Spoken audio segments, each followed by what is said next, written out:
La 21e édition de la Route des Arts s'est déroulée en formule intime et sur rendez-vous seulement du 10 juillet au 9 août dernier.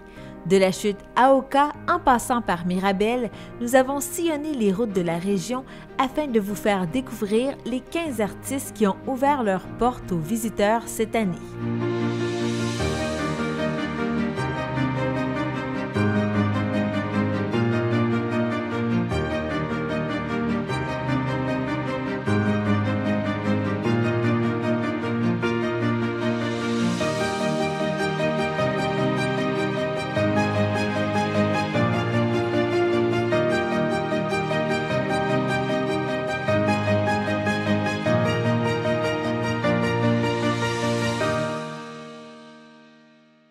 Reynalda Bedoya Sanchez est une sculptrice qui utilise des racines d'arbres afin de leur donner une deuxième vie. Nous sommes en présence de Reynalda Bedoya Sanchez, qui est sculptrice et qui participe pour une première année à la Route des Arts. Donc, pour quelle raison vous avez décidé d'y participer cette année? Parce que j'ai toujours rêvé de participer à la Route des Arts. Ça fait depuis que ça a commencé la Route des Arts. Mais j'ai pas eu l'occasion, mais cette année... L'occasion s'est présentée. L'occasion s'est présentée, c'est sûr. Oui, parce que vous partagez votre atelier avec une autre artiste. Parlez-moi de ce jumelage.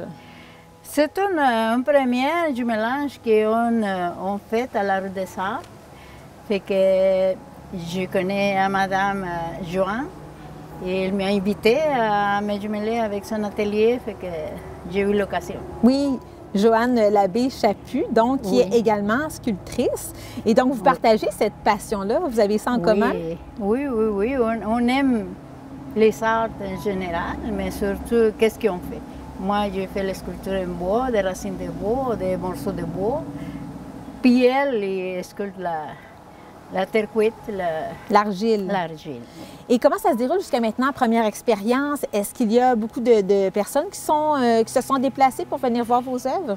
Mais malgré la maladie de COVID, on a eu plusieurs personnes qui sont venues, surtout des personnes qui sont vraiment intéressées à des sortes d'art, surtout la sculpture d'art populaire. Puis comme elle fait dans son atelier, aussi des sculptures d'argile. Oui, exactement. Donc les gens qui viennent ici sont choyés parce que c'est un 2 pour 1. Exactement, oui.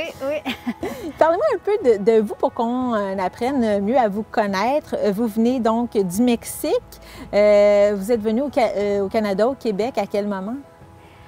Oui, je suis venue ici pour la première fois pour connaître le Québec en 1996. Puis là, j'ai tombé en amour avec le Québec. Fait que je décide de venir. C'est sûr que je me suis mariée avec un Québécois. Fait que je suis venue avec lui puis avec mes enfants. L'art, à ce moment-là, ça prenait quelle forme? Parce que je sais que votre père, lorsque vous étiez jeune, était sculpteur et sculptait, puis vous l'observiez? Moi, je m'amusais à le regarder comment est-ce qu'il sculptait. Bien, sculpter le bois, puis sculpter la pierre aussi.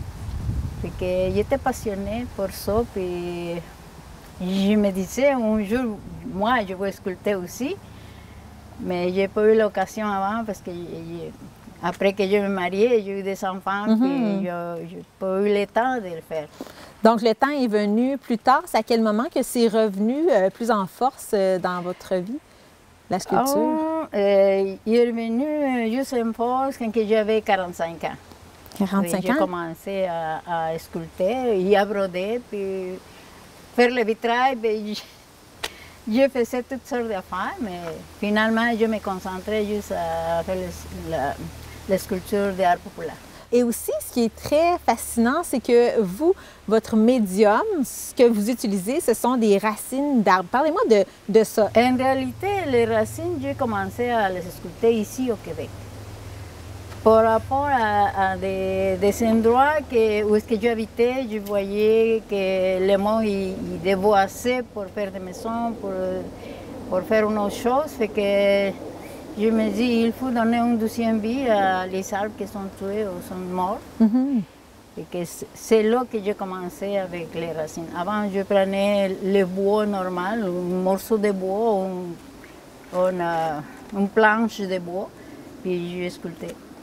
Et les thèmes qui reviennent, ce sont les oiseaux. Vous avez une fascination pour les oiseaux? Pour les oiseaux, oui. Pour tous quelle les raison? Animaux, en réalité, je fais des sources, des chevals, toutes sortes des animaux, mais surtout la passion, c'est pour les oiseaux. Et pour quelle raison les oiseaux? Parce que j'imagine que vous êtes une personne qui est contemplative, vous aimez être en nature. Est-ce que je me trompe? J'aime beaucoup la nature, puis j'ai toujours habité où est-ce qu'il y avait la nature, puis je voyais toutes sortes d'animaux, surtout les oiseaux me fascinaient, la façon de voyager, de se promener, fascinant les oiseaux. Et les oiseaux que vous créez sont très colorés. Je m'inspire des oiseaux qui sont réels. Fait que je fais les oiseaux, puis je vais chercher sur les livres, sur l'encyclopédie des oiseaux, la couleur, mais surtout sont les oiseaux mâles qui ont plus de couleurs que la femelle. Oui. Est-ce que vous tentez de reproduire quelque chose qui est très réaliste ou Oui. vous vous laissez quand même emporter par une vague de créativité? Des fois, oui. Pas dans tous les oiseaux que je vais chercher la couleur naturelle. Il y a des fois que je dis, ah, ça, je vais le faire à ma manière, puis je vais donner la couleur que j'aime. Mais ce sont plus des oiseaux existants. Et comment ça se déroule pour vous le processus de création? Vous voyez une racine d'arbre dans le bois. Pour moi, je ne suis pas artiste, je vois ça et je me dis, bon, un autre morceau de bois. Vous voyez ça et vous imaginez déjà oui, un oiseau? Surtout que je vois une racine ou un morceau de bois, je pense tout le temps, je peux sortir un coq ou un aigle, tout dépendant de la forme de la racine. S'il y a une petite chose qui commence, je continue, puis je le sculpte, puis s'il y a quelque chose à ajouter, je ajoute. Soit la tête, soit les ailes. Les pattes sont toujours ajoutées parce qu'il n'y a pas une racine qui a tout au complet. Oui, habituellement, dans le fond, vous commencez par le corps, finalement. Le corps, oui. Le corps, oui. et ensuite vous ajoutez. Et quel type de bois est-ce que vous recherchez? Toutes sortes de bois. Pour ajouter, c'est surtout, j'aime beaucoup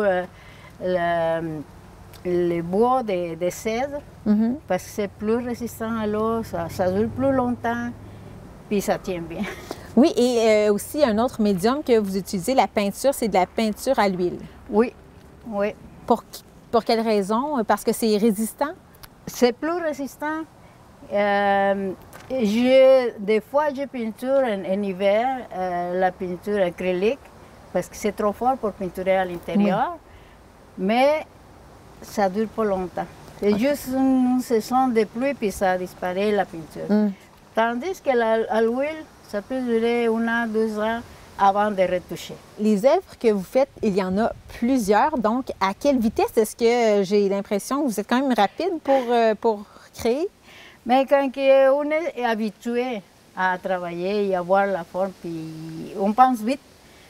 Puis aussitôt que le bois est prêt à travailler ou est prêt à peinturer, surtout quand il n'est pas mouillé ou n'est pas vert, c'est là qu'on met la peinture, la finition. Mais on peut commencer à le sculpter, même si c'est vert ou c'est mouillé. Mais pour la peinture, la finition, il faut qu'elle soit bien sèche. Oui, et ça peut prendre un certain temps? Oui. Parce que les étapes premières, donc, c'est de trouver la racine. Oui. Ensuite, qu'est-ce que vous faites? Vous la nettoyez? Il faut la nettoyer, la désinfecter, s'il y a des petits vivites en dedans, parce qu'il y a toujours quand ils sont dans la terre. Fait qu'il faut la nettoyer et essayer d'enlever toutes les vivites possibles. Puis là, après, on la travaille tranquillement. Tranquillement, lorsqu'elle est sèche. Parce que je pense, je vous ai entendu dans une autre entrevue que vous avez accordée à une collègue, à moi, vous disiez que des fois, des grosses pièces, ça pouvait prendre des fois très longtemps avant que vous puissiez vraiment la travailler. Oui, tout dépendant de la grosseur de la racine ou du morceau de bois. Si c'est trop gros, ça prend beaucoup d'années avant que soit sec à l'intérieur. Parce que, en plus, si on la laisse à l'intempérie, ça prend plus de temps.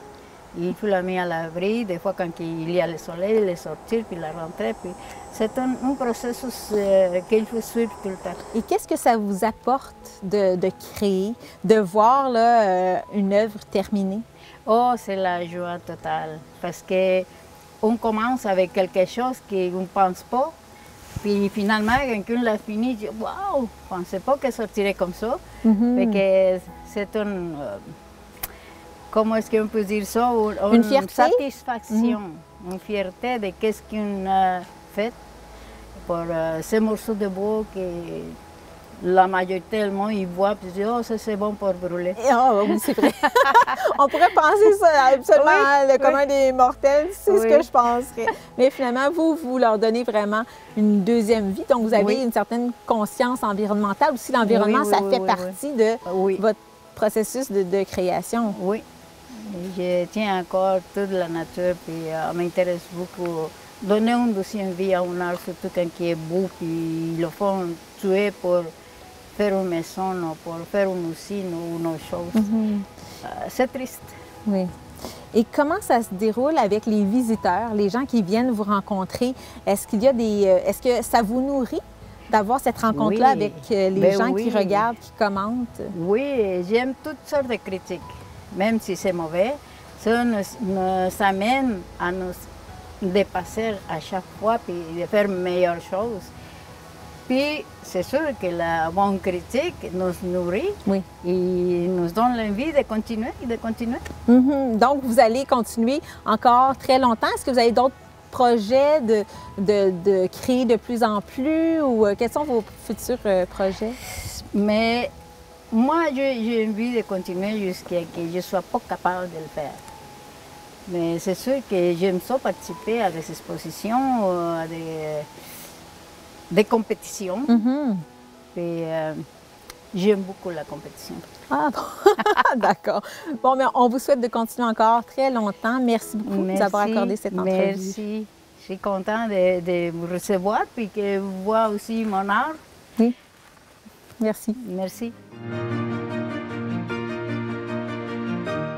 Joanne Labbé-Chaput manipule l'argile de toutes sortes de façons afin de créer des pièces uniques et des personnages. Nous sommes en compagnie de Joanne Labbé-Chaput qui participe pour une 3e année consécutive à la Route des Arts. Donc, pour quelles raisons vous avez décidé de vous impliquer et d'ouvrir vos portes aussi aux gens de la région?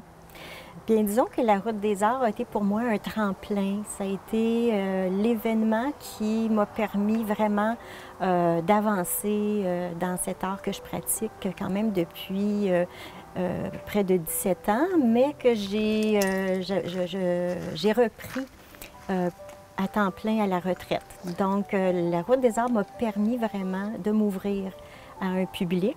On a des gens qui viennent d'un peu partout à la Route des Arts. On a des gens de toutes les régions du Québec. La publicité se rend assez loin. Oui, oui. Alors, oui, en effet, on accueille des gens d'un peu partout et c'est très stimulant de rencontrer ce public-là.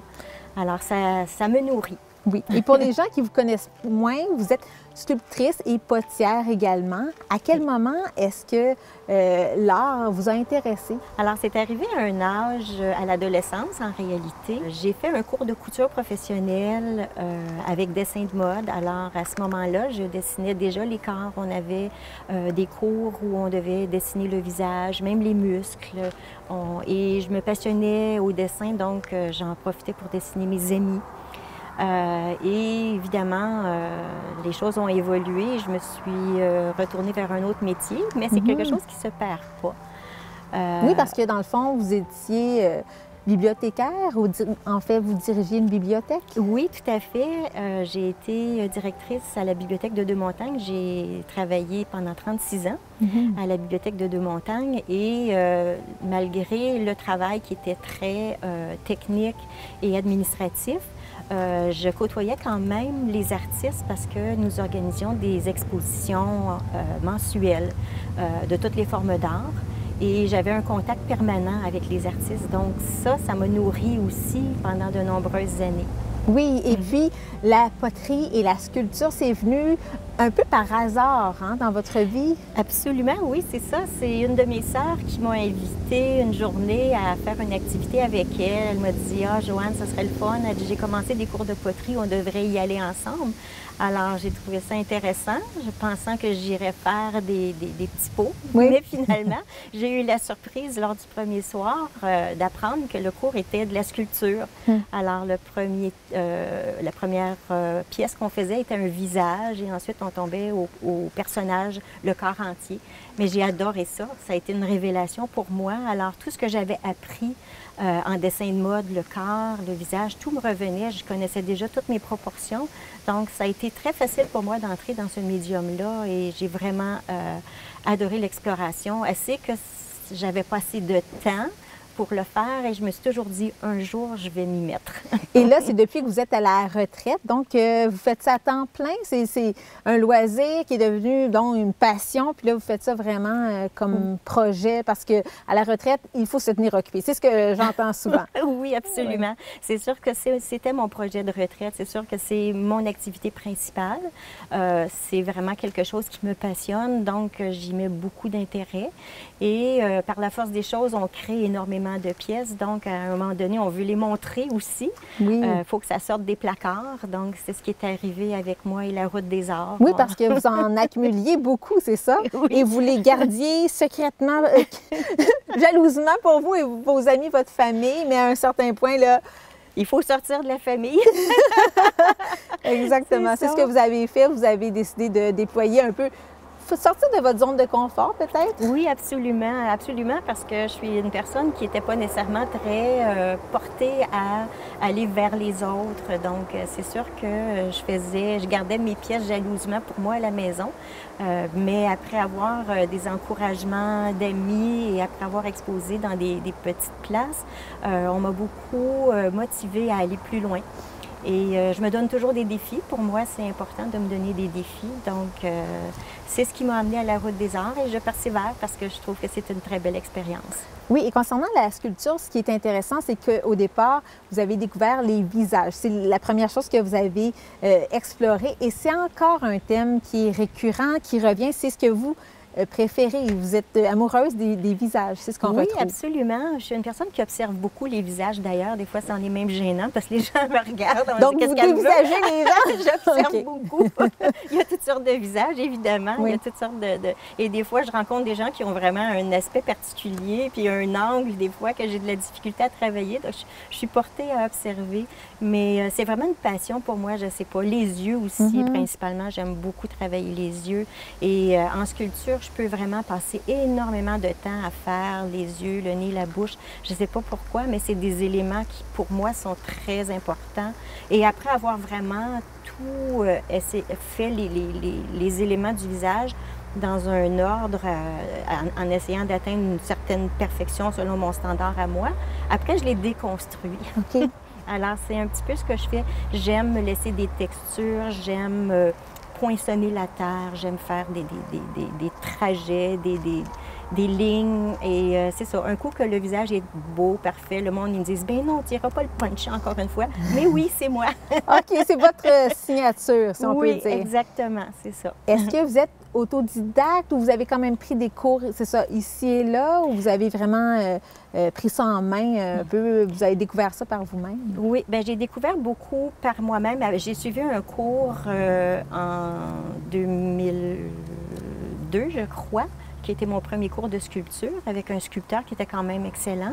Et par la suite, j'ai retourné au Mexique. J'ai été suivre un atelier de perfectionnement avec un sculpteur qui est vraiment hors pair là-bas, qui est vraiment extraordinaire. Alors ça m'a permis aussi de voir une autre façon de sculpter parce que là, on y allait vraiment comme si on sculptait dans la pierre ou dans le bois où on n'a pas le droit d'ajouter. Alors c'était une autre façon de voir la sculpture. Et ça m'a beaucoup amélioré. Ça m'a corrigé sur bien des aspects de la sculpture. Alors, c'est sûr que je fais beaucoup de recherches sur Internet parce qu'évidemment, il y a beaucoup de tutoriels aussi qu'on peut voir. Alors, je me nourris constamment. J'aime ça. Et puis, je pense que d'avoir les mains dans la matière, c'est la meilleure façon d'apprendre. Oui, et vous avez aussi certaines influences du Mexique puisque vous y retournez à chaque hiver. Oui, c'est ça. Ça fait 6 ans qu'on passe les hivers au Mexique et je m'imprègne beaucoup de la culture là-bas sans nécessairement que ça paraisse dans mon art. En tout cas, je ne pense pas. Mais les gens là-bas ont une vie culturelle quand même assez importante et ça me nourrit de voir. On va voir les expositions, on va voir les galeries d'art. Il y en a beaucoup dans l'endroit où on va. Alors moi, c'est une nourriture pour moi. Oui. C'est vraiment stimulant. Qu'est-ce que, justement, vous parlez de nourriture, ce que ça vous apporte? Vous, si vous n'aviez pas ça, là, vous ne pourriez pas vivre. C'est un peu votre oxygène, d'une certaine façon, de créer? Oui, d'une certaine façon, c'est mon oxygène. Mais même ici au Québec, je vais voir beaucoup d'expositions et je me délecte des galeries d'art. Quand on va dans le Vieux-Québec, c'est un must. Là, on ne peut pas aller dans le Vieux-Québec sans faire les galeries d'art. C'est stimulant, je pense, pour n'importe quel artiste. Donc, on parle beaucoup de sculpture, peu de poterie, mais vous êtes potière aussi. Qu'est-ce que vous faites? Des objets utilitaires ou c'est plus décoratif? Je fais surtout des objets d'art. Je ne fais jamais la même chose 2 fois. Je peux faire une série qui va se ressembler, mais chaque vase va être différent. J'aime faire des ajouts, j'aime faire des empreintes, j'aime faire des contrastes. Et tout ce que je fais, c'est vraiment du décoratif. Ce n'est pas vraiment de l'utilitaire. J'ai essayé l'utilitaire parce que ça me manquait, mais je reviens à ce que je préfère. Oui, parce que j'imagine, c'est ça, c'est votre côté créatif qui revient et qui doit ressortir forcément. Oui. Absolument, absolument. Et pour moi, c'est essentiel d'avoir quelque chose qui est nouveau. Alors, c'est sûr que je fais beaucoup de recherches pour voir qu'est-ce qui existe, pour essayer d'éviter ce qui existe déjà.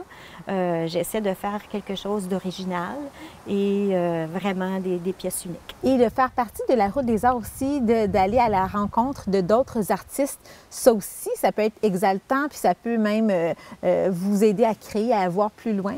Absolument. C'est toujours nourrissant de parler avec d'autres artistes parce qu'on a tous une certaine vision à l'intérieur de nous, que ce soit de la peinture, que ce soit du vitrail, n'importe quelle forme, amène les gens à avoir une vision, à avoir une façon de créer et d'échanger. C'est toujours très intéressant. Il n'y en a pas tant que ça non plus d'autres sculptrices ou sculpteurs dans la Route des Arts présentement. Ce qui est particulier, c'est que vous partagez votre atelier ou l'espace, à tout le moins, avec une autre artiste sculptrice. Et comment ça s'est déroulé, ce jumelage-là?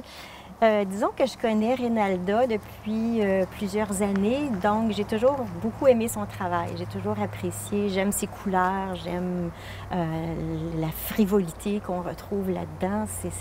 C'est vraiment quelque chose de réjouissant comme art.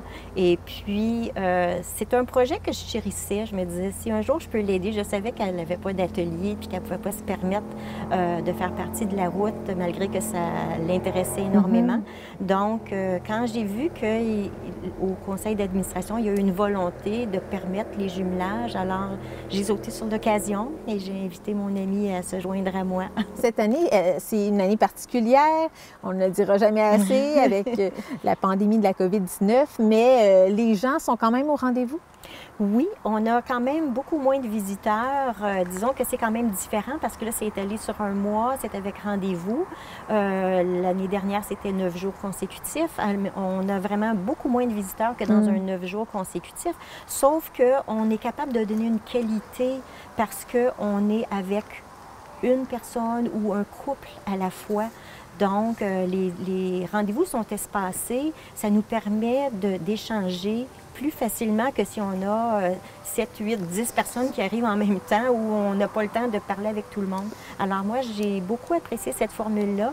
Et malgré qu'on a eu moins de monde, on a eu des gens de qualité et des gens très intéressés. Alors, oui, je pense que c'est ça. Les gens qui ont décidé de sortir, c'est des gens qui sont vraiment amoureux de l'art. Exactement. Donc, ça permet de un peu cibler les personnes qui sont très intéressées pour aller à la rencontre des artistes. Et cet échange-là aussi, on parlait des échanges entre artistes, mais aussi entre les visiteurs et vous. Ça aussi, c'est enrichissant. C'est très nourrissant. C'est très, très nourrissant parce que les gens arrivent, ils ne te connaissent pas ton bagage, ils regardent tes choses, puis ils te donnent tout de suite leur impression.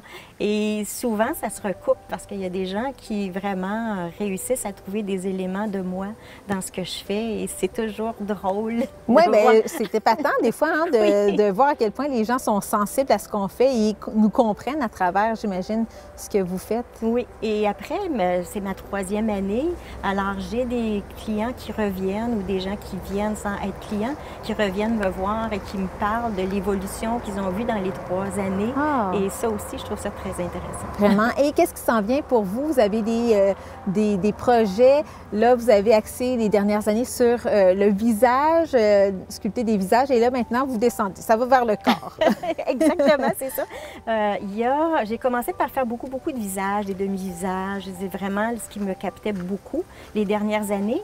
Et là, cet été, je recommence une nouvelle production et je retourne un petit peu plus vers le corps et visage. Alors, j'ai un projet de 7 personnages. Ça commence à se définir de plus en plus. Mais le projet, c'est d'avoir des personnages qui vont avoir des formats différents. Ça va être un ensemble et je veux avoir peut-être même un format grandeur nature. Ah, d'accord. C'est ce qu'on pourra voir peut-être l'an prochain pour la prochaine édition de la Route des Arts. Merci beaucoup pour cette entrevue. Merci, ça fait plaisir.